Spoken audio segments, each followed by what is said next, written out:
setiap maulud akan menyambungkan umat kepada nabinya. Al-ittisaliyah, hubungan kita kepada baginda Nabi Sallallahu Alaihi Wasallam.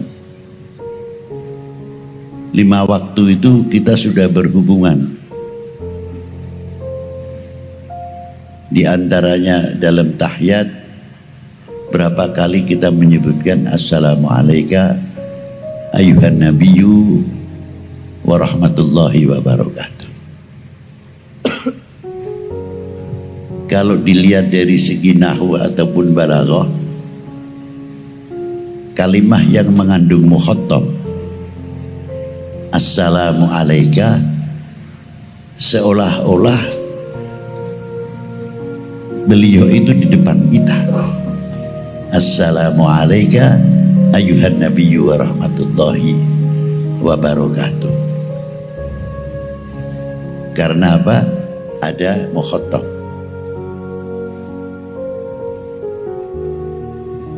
Lain daripada itu, kita diperintah untuk membaca sholawat. Berhubungan lagi tali silaturahmi kita kepada baginda Nabi Sallallahu Alaihi Wasallam. Dan di dalam kubur Nabi Sallallahu Alaihi Wasallam, di situ ada penjaga yang khusus malaikat menerima salamnya umatnya baginda Nabi Sallallahu Alaihi Wasallam. Dan cara menyampaikannya hebat. Bukan individu yang membaca selawat saja, bahkan disebutkan sholata fulan bin fulan ya Rasulullah. Bapaknya ikut tersanjung.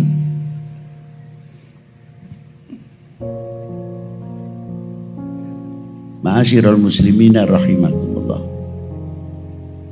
Bila hubungan ini tersambung dengan baik, tali temali ini sambung dengan baik, kalau di dalam dunia tarekat disebut madad. Al-madad ini tidak putus, akan menjadi cerminan yang luar biasa segala tindak atau perilaku untuk kehidupan kita sehari-hari. Karena ittisalnya ma bainal ummah wa bainan nabiyyin sallallahu alaihi wa alihi wasallam. Kalau di dalam tarekat disebut satu lagi rabithah. Rabithah itu bukan mendewakan guru.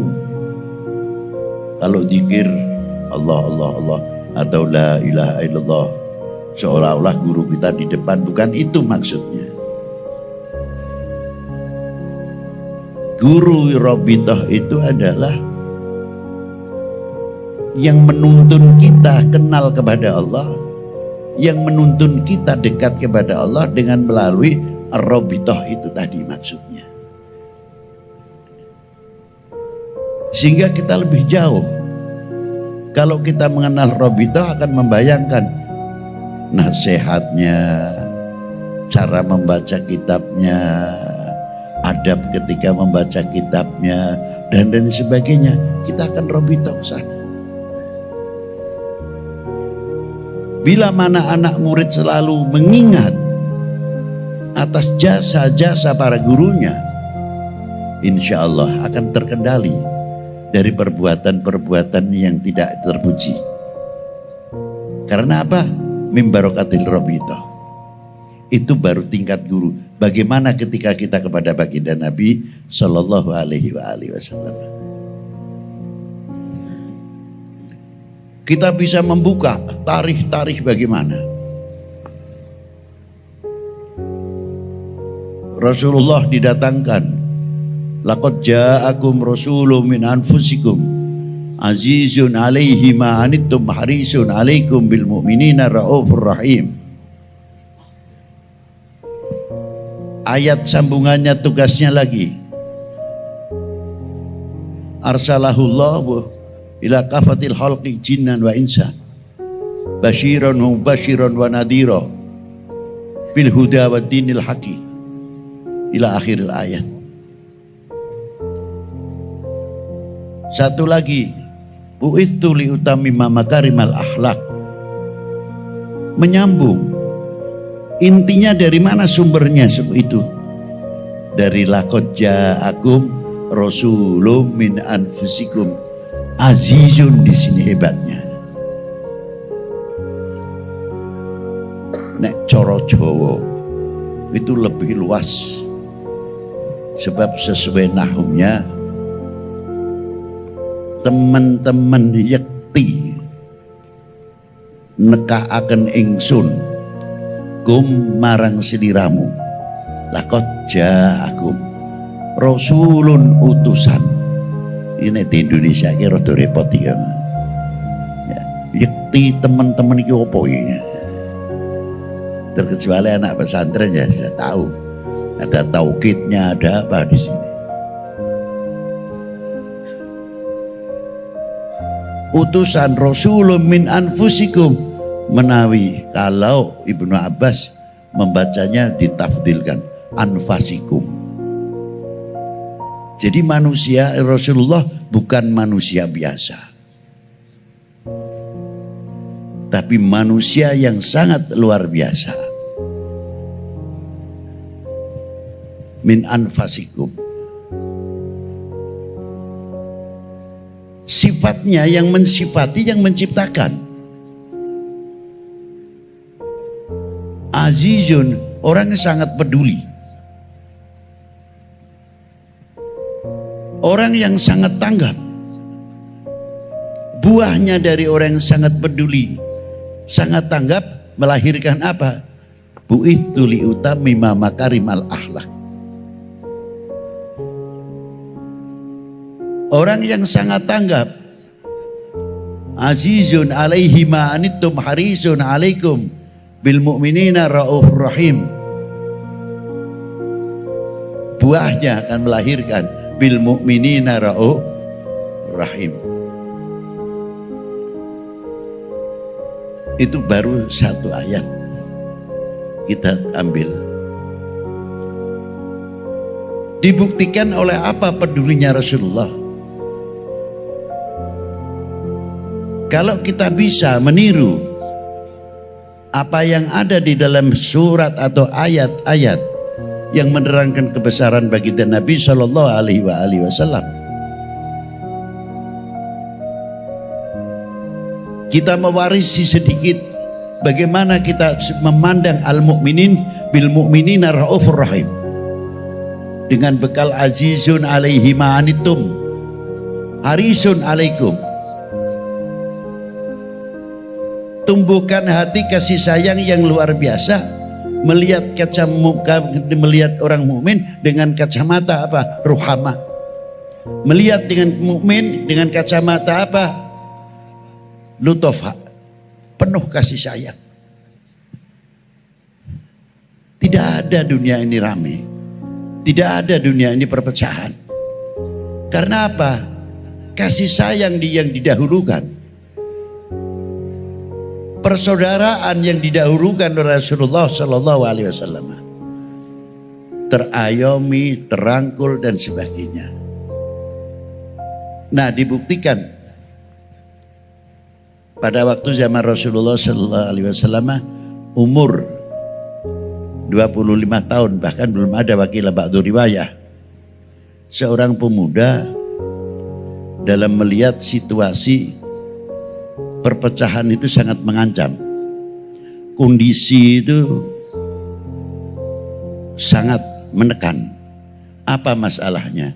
Hanya memasukkan Hajar Aswad. Berebut antar gobail-gobail. Dunia Arab pada waktu itu fanatik terhadap gobailnya. Jangan tanya, sukuismenya kuat sekali. Bahkan sampai ke perkawinan antar gobail ini dianggap rendah, lalu dipinang oleh gobail yang lebih rendah lagi, atau gobail ini tinggi. Bisa terjadi pertempuran, peperangan karena muta'assibin, kefanatikan yang hidup pada waktu itu. Nah, gobail-gobail yang ternama pada waktu itu merasa paling terhormat, harus dia yang memasukkan Hajar Aswad. Yang satu lagi tidak terima, harus saya, karena saya bani ini, bani ini, bani ini, dan lain sebagainya. Jadi jangan kaget, dari dulu sudah ada begitu itu. Akhirnya sepakat, untung-untung pada waktu itu ketua Gobail setuju, sepakat bahwa barang siapa waktu subuh yang masuk pertama di komplek masjid di Masjid Ka'bah dan seorang pemuda dan tidak pernah bohong, ternyata yang masuk pagi hari baginda Nabi Sallallahu Alaihi Wasallam.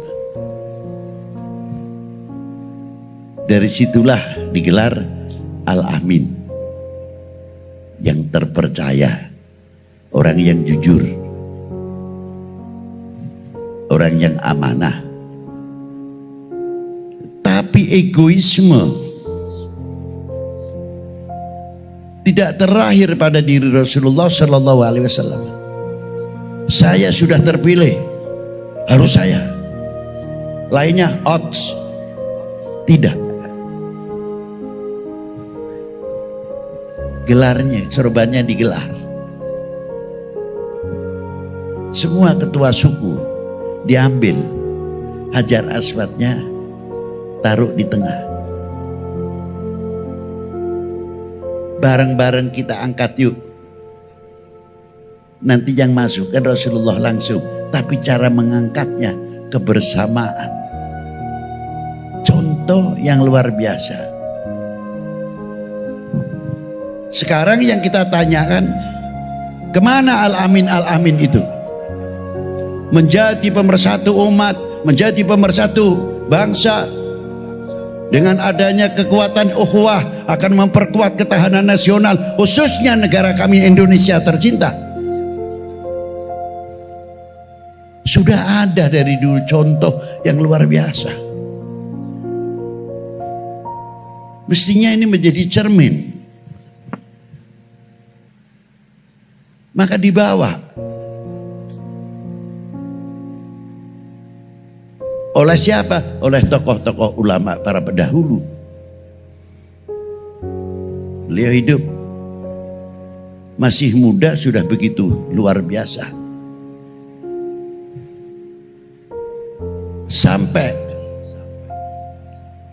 kepada masa hijrah memberikan satu percontohan yang luar biasa. Ringkes saja, mengapa Rasulullah dihijrahkan ke tidak di semenanjung Arabia yang culture-nya sudah lebih maju setapak dibandingkan Arabia itu sendiri? Apa sebabnya? Ada sebab. Rasulullah hijrah itu bukan tekanan karena boikot ekonomi atau yang lain, tidak.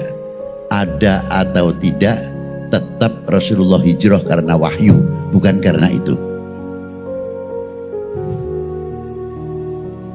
Tidak ada hijrah itu unsur keterpaksaan, langsung minallah yang menghendaki. Tinggal kita mau menganalis mengapa di Yathrib bukan di semenanjung Arabia. Ternyata Yathrib sudah menghubungkan ke timur jauh 3000 tahun yang lalu sebelum Masehi. Wakilah pendapat 500 tahun sebelum Masehi. Hubungan Madinah, Yathrib sekarang Madinah namanya, itu ekonomi sudah bagus hubungannya ke timur jauh.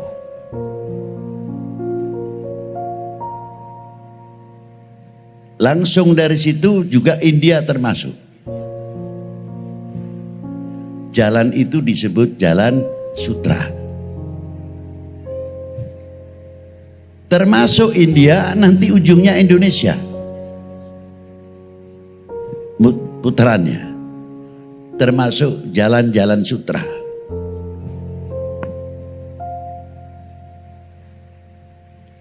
Begitu berhubungan jalan dibuka, Rasulullah hijrah, takbirnya istimewa.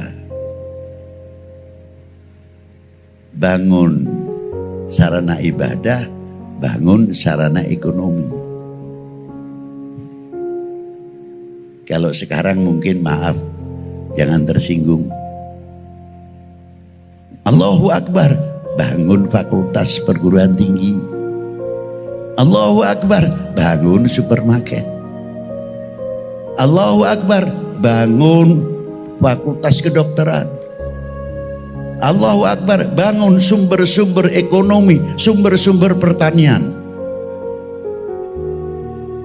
Dari situlah akan mengangkat umat, keintelektualannya dan wawasannya untuk kebangsaan, akan membanggakan negara apa yang telah diciptakan tanah air ini dari Allah Subhanahu wa taala selaku amanat untuk bangsa ini.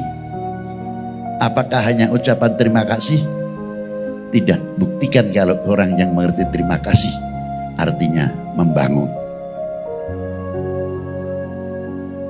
Insya Allah kalau kita bisa meniru, ya Allah, ekonomi kita maju, pertanian kita maju. Nah, itulah diantaranya ringkasnya. Tidak salah apabila para aulia wali 9 kakek moyangnya melalui daerah-daerah Jalan Sutra itu tadi. Bagaimana caranya para beliau-beliau? Masuk melalui India. Bukan Islam dari India. Islam datang ke Indonesia melalui India. Dibangun oleh para aulia pendahulu. Ekonominya, bagaimana membuat adaptasinya. Bekal ini dibawa benar oleh para beliau. Masuk ke Indonesia. Membangun sarana-sarana ekonomi dan pertanian. Padahal pada waktu itu pemerintahannya belum muslim. Masih Brawijaya, yang satu Pejajaran, dan lain sebagainya. Tapi di antara wali-wali itu ada yang diangkat Menteri Ekonomi oleh Brawijaya dan Menteri Pertanian. Siapa? Al-Malik Ibrahim.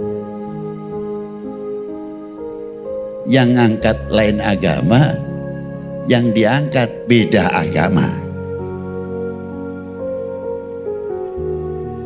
Malik Ibrahim, yang satu Ibrahim Asmorokondi. Beliau Menteri Keuangan. Income yang masuk luar biasa. Mampu pada waktu itu membangun. Walaupun tidak mulus. Artinya tidak lama muncullah Portugis dan lain sebagainya. Setelah bubar Portugis, Belanda masuklah. Tapi bagaimana para beliau cara perjuangannya? Saya pernah sering saya bacakan di dalam pengajian di mana saja. Saya itu kagum sama guru saya, Sayyidi Syekh Muhammad Abdul Malik. Kalau mau makan itu rapi orangnya. Dia seorang waliullah luar biasa. Kalau makan dahar paling tidak pakai koko, kalau enggak pakai kaos yang ada lengannya, rapi kopiahnya, sarungnya, padahal mau makan. Lama-lama saya terpancing juga, namanya santri. Jadi saya tanya, Yun sewu yai, kula nyuwun dipun ulang tata caranipun mam. Yai maaf, saya minta diajarin bagaimana caranya, adabnya kita makan. Jawab guru saya, Aye atau Habib, saya makan itu bukan kita menghormati atau mengkultuskan nasi atau minuman. Air ini makhluk, nasi pun makhluk. Jadi kalau mau mencari kesyirikan, tidak usah jauh-jauh. Kalau kita mempunyai iktikad orang tidak makan mati, itu termasuk syirik. Kalau kuburan terlalu jauh, kok kuburan jadi sasaran terus ya.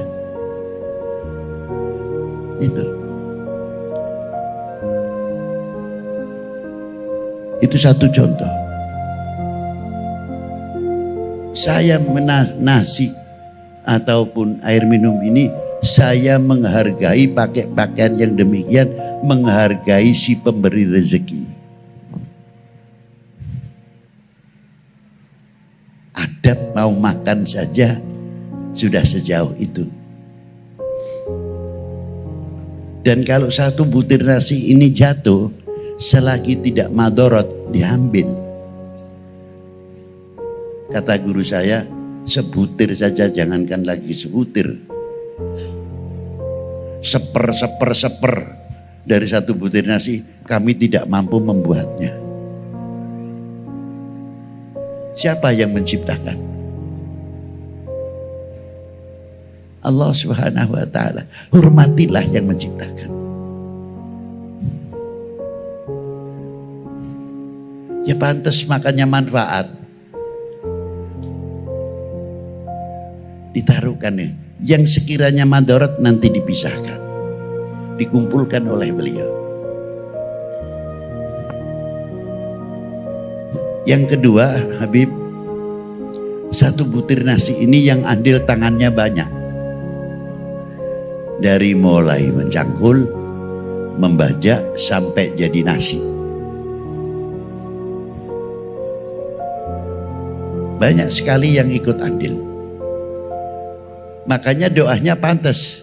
Kalau lafalnya jamak, Allahumma barik lana, bukan Allahumma barik li.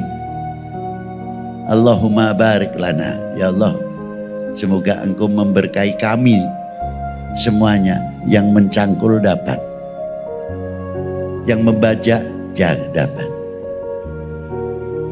yang mentabur tebar dapat, sampai jadi nasi pun yang menanak nasi masuk di dalam Allahumma barik lan. Berarti kita sudah dididik kepedulian sejauh mana antar kita, khususnya al mu'min akhul mu'min, al muslim akhul muslim.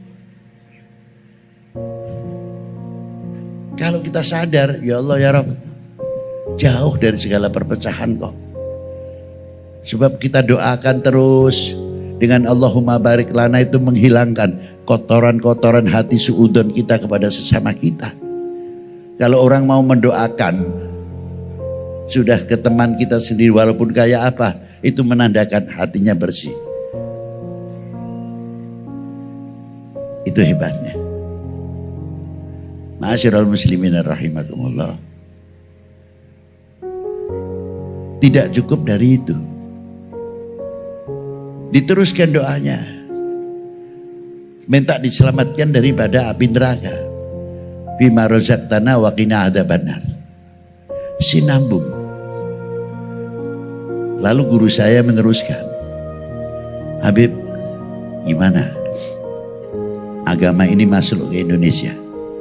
Al-Islam khususnya bukan oleh tangan satu orang kiai pewaris Nabi, bukan satu wali,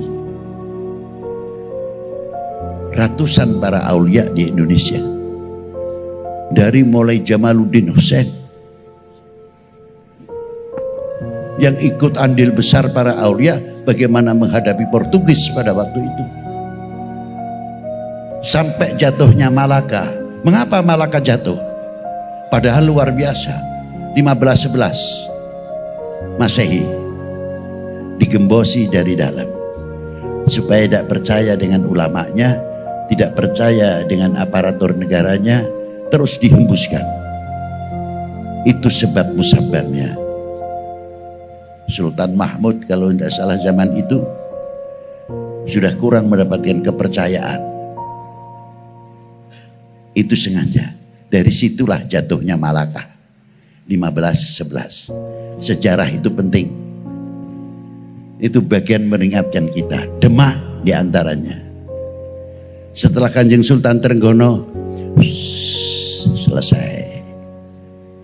Karena apa? Perang saudara. Kakak adik satu kandung tidak akur. Antem-anteman sendiri. Akhirnya Demak pindah kemana? Ke Pajang. Ini tuladan contoh untuk kita. Supaya buka mata, pikiran jalan. Saya bertanya terkadang, Pak, maaf. Jawab yang tegas, mau enggak? Mau enggak? Rela atau tidak kalau Indonesia ini pecah? Jawab yang keras. Setuju sekali. Gimana Pak Polres? Pak Dede, Pak Ramil, sepakat kan? NKRI harga harus tanamkan ke anak-anak kita itu. Itulah. Ini satu contoh luar biasa yang dirintis oleh para beliau. Tidak lama Portugis, kejadian Demak selesai. Ulama kita tidak tinggal diam. Pejuang para tokoh kita tidak tinggal diam. Bagaimana cara membangkitkan, membangun, merasa mencintai kepada bangsa, mencintai kepada republik ini. Dulu masih belum ada republik. Bagaimana caranya? Bagaimana cara merintisnya? Entah di Jakarta masih ada atau tidak. Kalau di Jawa sebagian masih pakai. Di antaranya kalau bangun rumah, tengahnya itu pasti kasih merah putih. Sebagian masih ada tidak? Ada ya. Kasih janur, tiwu atau tebu, pisang, kelapa, padi, dan lain sebagainya. Nanti ketika mengangkat, merah putihnya mau dipasang, pakainya panggang ayam, baca doa. Itu casing. Sebenarnya penutup. Sebab kalau langsung instansi pemerintahan Hindia Belanda pada waktu itu jelas benderanya mereka. Lalu mendadak kita pasang merah putih, walaupun dibungkus, gubetkan di situ, pasti kena dampaknya. Sesepuh-sesepuh kita tidak kalah akal. Kasih janur, filosofinya, kasih tebu, dan lain-lain sampai pada ritualnya kasih doa. Belanda mau menangkap, tidak bisa. Karena dianggap apa? Culture. Itu hebatnya. Filosofinya di mana? Dan itu nanti dipasang, reng ataupun usuknya nanti ada yang 1 minggu baru dipasang, 10 hari bisa dipasang. Itu satu contoh. Subhanallah. Ternyata mengandung apa? Kita suruh melihat. Kalau janur yang begitu cantiknya kena panas, kena kehujanan, lama-lama berubah. Panas jadi coklat. Kelapanya juga berubah. Padinya juga berubah.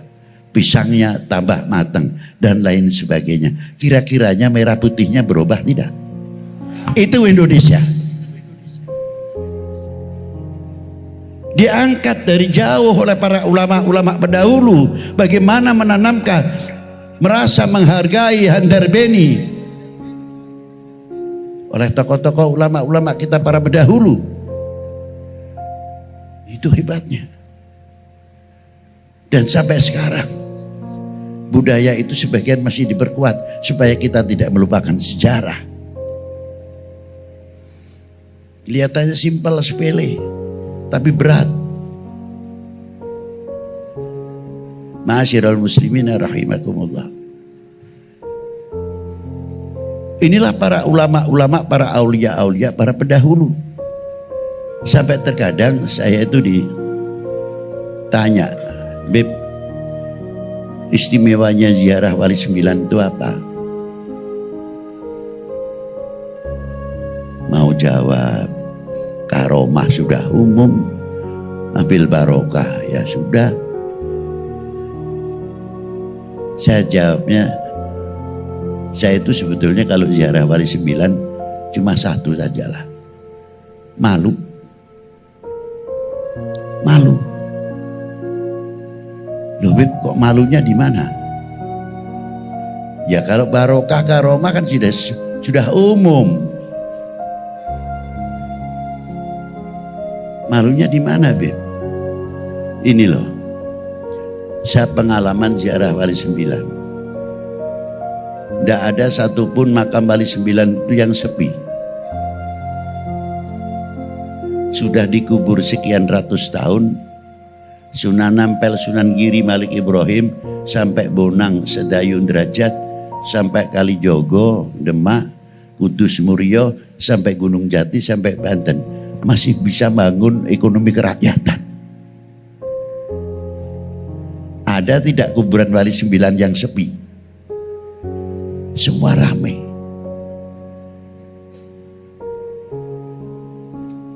400 tahun yang lalu loh, masih segar. Orang dagangan kopiah putih, tasbih, busana muslim, makanan sebagian makanan Timur Tengah kayak di Ampel. Orang mati masih sempat membangun ekonomi kerakyatan, masih mampu memberi makan orang yang hidup.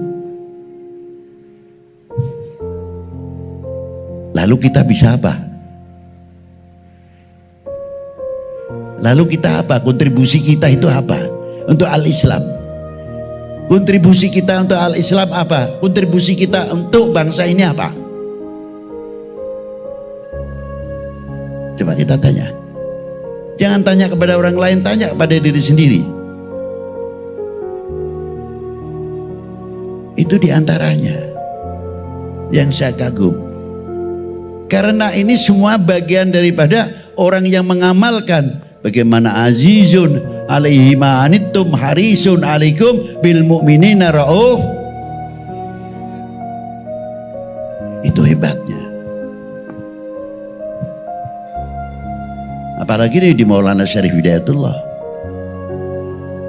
separuh muslim untuk ziarah, yang separuh non muslim. Yang non muslim macam-macam pahamnya dan keyakinan serta kepercayaannya, dari menyan yang paling kecil sampai besar, lilin yang pendek sampai yang panjang. Tidak ada keributan, sesuai. Yang satu punya kita muslim, yang zikirnya ngebut, yang zikirnya berat, yang zikirnya lembut, komplit. Dari suara yang paling berat, la ilaha illallah, la ilaha illallah. Udah lagi sampai melengking. Ada yang ngebut lagi, la ilaha illallah, la ilaha illallah. Padahal kalau kita dengarkan itu, apa iki hurufnya kok? Bingungi kita dengar itu. Yang satu lagi, la ilaha illallah, la ilaha illallah, la ilaha illallah. Kayak lari maraton aja. Yang satu lagi, Allahu Allah, Allahu Allah. Yang sana kelompok lagi, ya Latif, ya Latif, ya Latif, ya Latif. Anehnya aja ada yang bertikai. Yang tahlil, yang selawat. Tidak ada yang saling menuding. Ente rombongan ente dikir seenaknya. Biasa saja kalau dikir pakai la ilaha illallah, la ilaha illallah. Dada saya sesak ini. Biasa aja, biasa. Aduh. Ini yang sedang ribut sendiri, belakang ngebut. Illallah, la ilaha illallah, la ilaha illallah. Ini lagi ngebut, udah karuan. Loh kalau gak ngebut gak dapat banyak, Bang. Dada, damai isinya. Jadi saya pikir orang mati masih bisa merukunkan orang.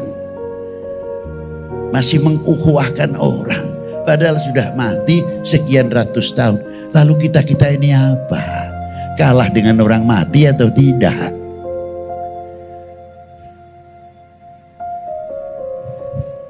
Tidak usah jauh-jauh, luar Batang.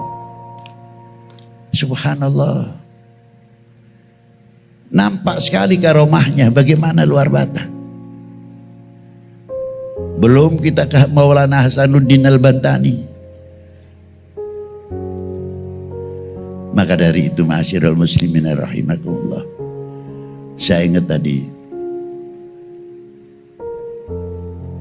guru kita Mbah Kiai Muhammad Abdul Malik. Setelah saya pelajari, saya diingatkan dari satu ayat. Ini ayat kunci. Kalau ingin kenal sama Rasulullah lebih jauh, qul in kuntum tuhibbunallaha fattabi'uni yuhibbukumullah. Ini Rasulullah diperintah oleh Allah Ta'ala, fattabi'uni, langsung, tidak menggunakan lafzul jama'. Ikuti saya, tegas. Mau paham dalamnya Al-Quran, ikut baginda Nabi. Mau cara dakwah yang membawa rahmatan lil alamin, ikut yang diperintah oleh Allah. Fattabi'uni, ikuti saya. Luas sekali. Mau memahami Al-Quran lebih jauh, tidak bisa tanpa melalui pintu baginda Nabi Sallallahu Alaihi Wasallam. Dengan ayat ini, satu sahabat bertanya, mata aku na mu'minan shadiqan ya Rasulullah.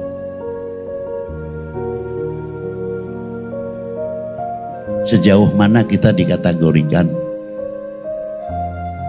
bahwa kami imannya yang benar-benar?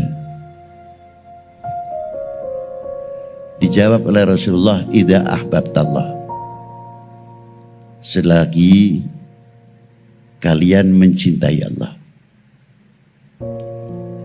Yang kedua, ya Rasulullah, mencintai utusannya. Baru mengikuti sunnahnya, baru mengikuti torekotnya. Sekarang namanya mahabbah. Mahabbah sebagian kepada para ulama melentur. Mahabbah kepada para habaib melentur. Mahabbah kepada para aulia melentur. Mahabbah kepada guru-guru kita mulai menurun, walaupun tidak semuanya. Mahabbah kepada bangsa kita mulai melentur. Mahabbah kepada cintai kepada tanah air kita sama.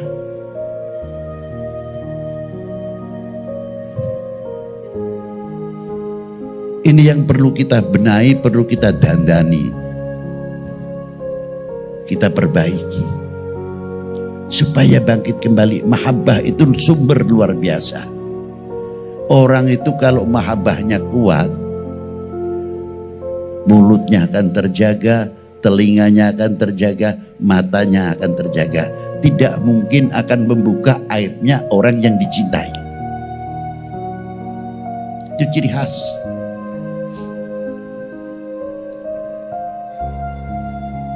Istri saya tidak cantik, tapi saya sayang, demen, bener. Tidak pernah mengatakan, kalau istri saya si jelek apa adanya aja. Nah, istri saya cantik. Karena apa? Al-mahabbah.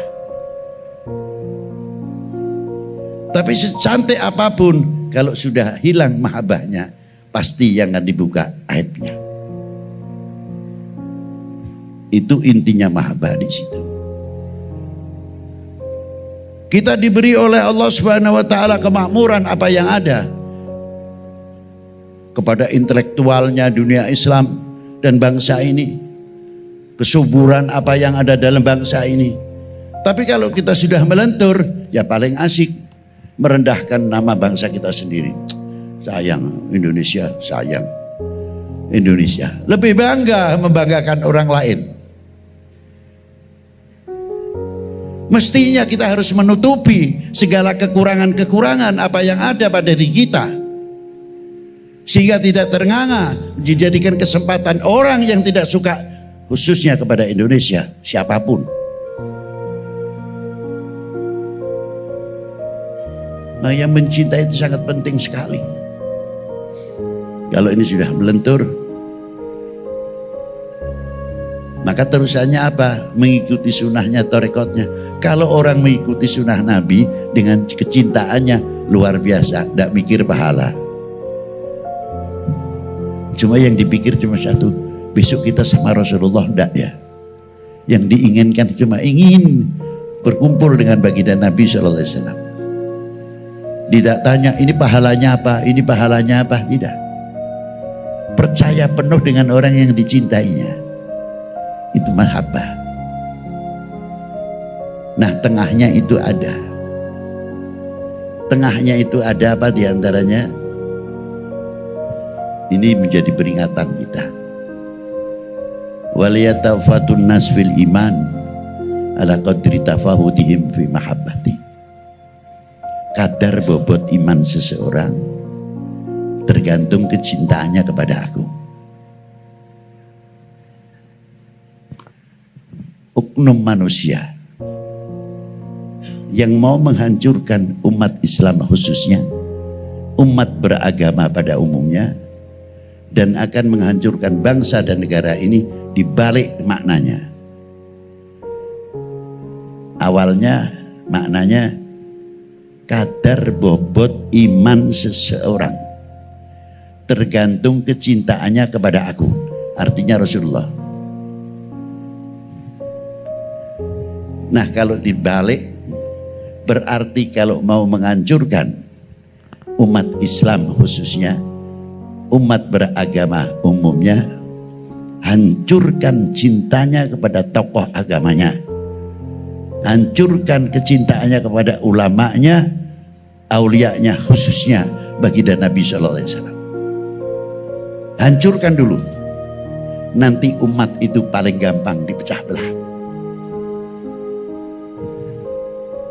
Seandainya kamu mau menghancurkan bangsa ini, jauhkan kepercayaan masyarakat, bikin masyarakat supaya tidak percaya kepada pemerintahnya, aparatur negara, kepada TNI-nya, kepada polisinya. Terus diorbitkan. Ketika kita duduk bersama dengan TNI Polri, ada acara Maulud Nabi dan lain hari-hari besar, jarang diorbitkan. Tapi nanti ada oknum satu dari polisi ataupun TNI, terus dikembangkan begitu. Betul? Betul?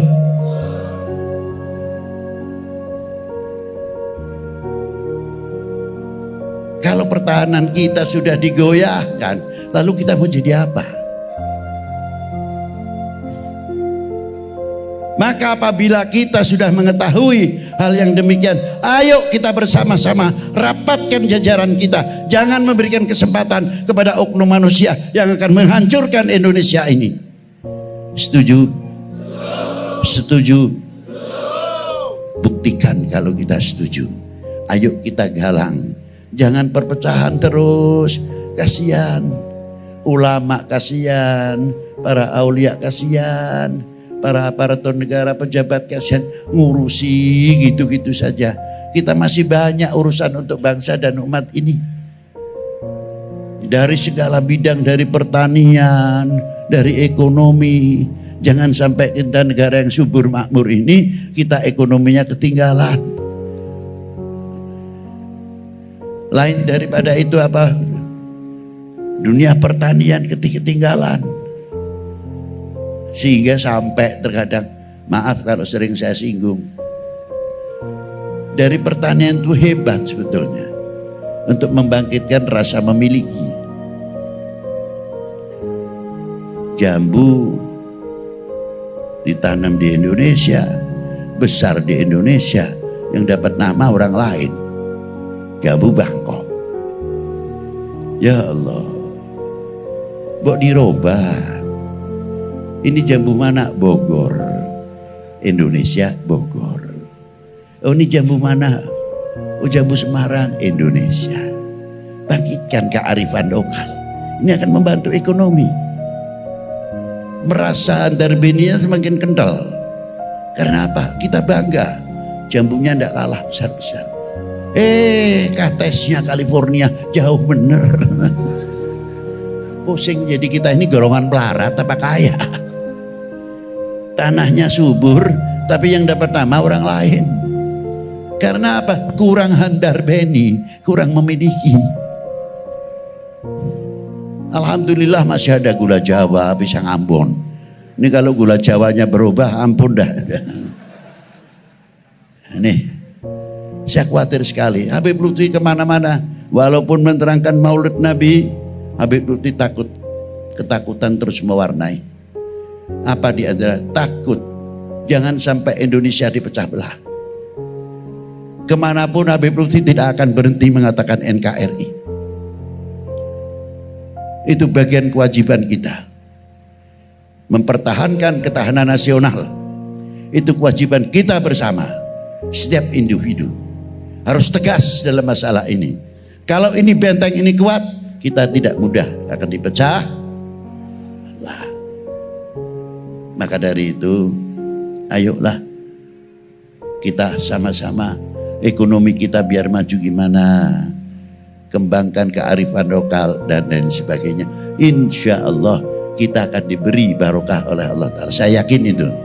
Selagi kita mencintai baginda Nabi Sallallahu Alaihi Wasallam, selagi kita mengikuti baginda Nabi Sallallahu Alaihi Wasallam, jangan khawatir orang ahli selawat. Negara pun akan terlindung dapat barokahnya min ahli selawat. Barokah dari maulidin Nabi Sallallahu Alaihi Wasallam. Sampai di antara hadits Kanjeng Nabi bersabda, ana inda man shalla alayya, saya selalu memperhatikan orang yang selalu membaca selawat kepada kita. Indonesia alhamdulillah maulud, membaca selawat, darah ilul khairat berkembang dengan baik. Semoga semakin subur dan kita diberi keukhuwahan yang luar biasa. Persatuan semakin kuat, kesejukan semakin tumbuh. Walaupun beda baju, tetap tidak akan membedakan Indonesianya. Bajunya yang satu apa, monggo, yang satu monggo, bajunya apa. Ya, Anda Indonesia kan, oh iya saya Indonesia, tolong pegang Indonesianya yang kuat. Itu saja. Insya Allah kita akan semakin kuat. Demikian yang bisa saya sampaikan. Wassalamualaikum warahmatullahi wabarakatuh.